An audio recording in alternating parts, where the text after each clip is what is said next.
ಇವತ್ತು ಕೆಂಗಲ್ ಹನುಮಂತಯ್ಯನವರ ಪುಣ್ಯತಿಥಿ.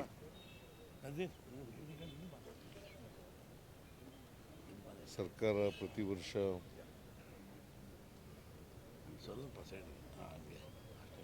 ಕೆಂಗಲ್ ಹನುಮಂತಯ್ಯನವರ ಪ್ರತಿಮೆಗೆ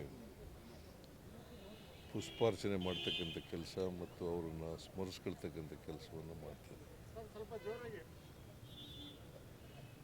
ಕೆಂಗಲ್ ಹನುಮಂತಯ್ಯನವರು ಒಬ್ಬ ದಕ್ಷ ಆಡಳಿತಗಾರರಾಗಿದ್ದರು. ಯಾರೇ ಅವನು ಕೇಳದೇವ್ರು ಹೋಗ್ರಿ ಅತ್ತಾಗೆ. ಕೆಂಗಲ್ ಹನುಮಂತಯ್ಯನವರು ಒಬ್ಬ ದಕ್ಷ ಆಡಳಿತಗಾರರಾಗಿದ್ದರು. ಅವರು ಎರಡನೇ ಸ್ವಾತಂತ್ರ್ಯ ಬಂದ ಮೇಲೆ ಎರಡನೇ ಮುಖ್ಯಮಂತ್ರಿ ಆಗಿದ್ದರು, ರಾಜ್ಯದ ಎರಡನೇ ಮುಖ್ಯಮಂತ್ರಿ. ಅವರು ಕಾಲದಲ್ಲಿ ಆಡಳಿತ ಭಾಳ ಚೆನ್ನಾಗಿತ್ತು. ಆಗ್ತಾನೆ ಸ್ವಾತಂತ್ರ್ಯ ಬಂದಿತ್ತಲ್ಲ, ಭಾಳ ಸಮಸ್ಯೆಗಳಿದ್ದು ದೇಶದಲ್ಲಿ, ರಾಜ್ಯದಲ್ಲಿ.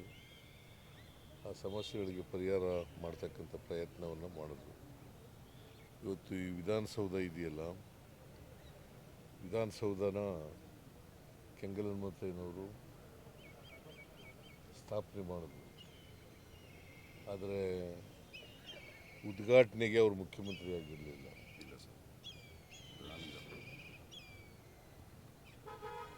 ಆದರೆ ವಿಧಾನಸೌಧದಲ್ಲಿ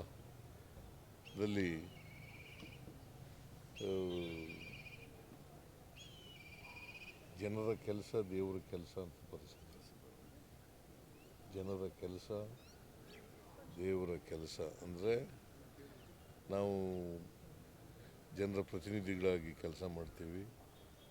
ಜನರ ಸೇವೆ ಮಾಡ್ತಕ್ಕಂಥದ್ದೇ ನಮ್ಮ ಮುಖ್ಯ ಉದ್ದೇಶ ಅಂತಕ್ಕಂಥದ್ದನ್ನು ವಿಧಾನಸೌಧದಲ್ಲಿ ಇವತ್ತಿಗೂ ಕೂಡ ಆ ಭಾಗದಲ್ಲಿ, ಪೂರ್ವ ಭಾಗದಲ್ಲಿ ವಿಧಾನಸೌಧದಲ್ಲಿ ಕೆತ್ತಿಸಿದ್ದಾರೆ. ಸೊ ಅಷ್ಟರ ಮಟ್ಟಿಗೆ ಜನರ ಸಮಸ್ಯೆಗಳಿಗೆ ಸ್ಪಂದಿಸ್ತಕ್ಕಂಥ ಕೆಲಸವನ್ನು ಅವರು ಮಾಡ್ತಾಯಿದ್ರು. ಸೊ ಅವರನ್ನು ಸರ್ಕಾರ ಸ್ಮರಿಸ್ಕೊಳ್ತದೆ ಮತ್ತು ಅವರು ಹಾಕಿಕೊಟ್ಟಂಥ ದಾರಿನಲ್ಲಿ ನಡೀತಕ್ಕಂಥ ಪ್ರಯತ್ನವನ್ನು ಸರ್ಕಾರ ಮಾಡ್ತದೆ ಅಂತಕ್ಕಂಥ ಮಾತುಗಳನ್ನು ಈ ಸಂದರ್ಭದಲ್ಲಿ ಹೇಳಲಿಕ್ಕೆ ಬಯಸ್ತೇನೆ.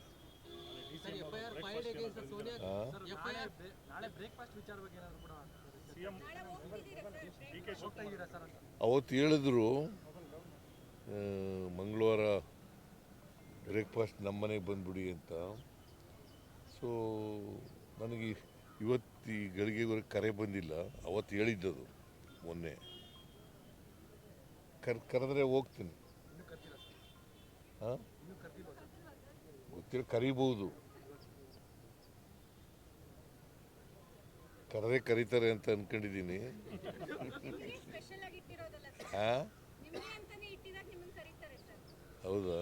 ನಿನ್ನೂ ಕರಿಬೋದಮ್ಮ, ಬೇಡವಾ?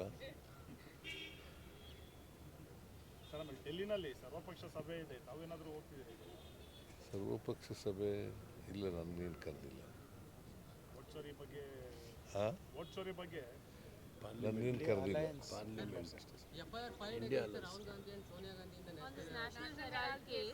ರಾಜಕೀಯವಾಗಿ ಮಾಡ್ತಾರದಪ್ಪ. BJP ಅವರು ಇದ್ದಾರಲ್ಲ, ರಾಜಕೀಯವಾಗಿ ಸೇಡ್ ತೀರಿಸ್ಕೊಳ್ತಕ್ಕಂಥ ಕೆಲಸವನ್ನು ಮಾಡ್ತಾರೆ.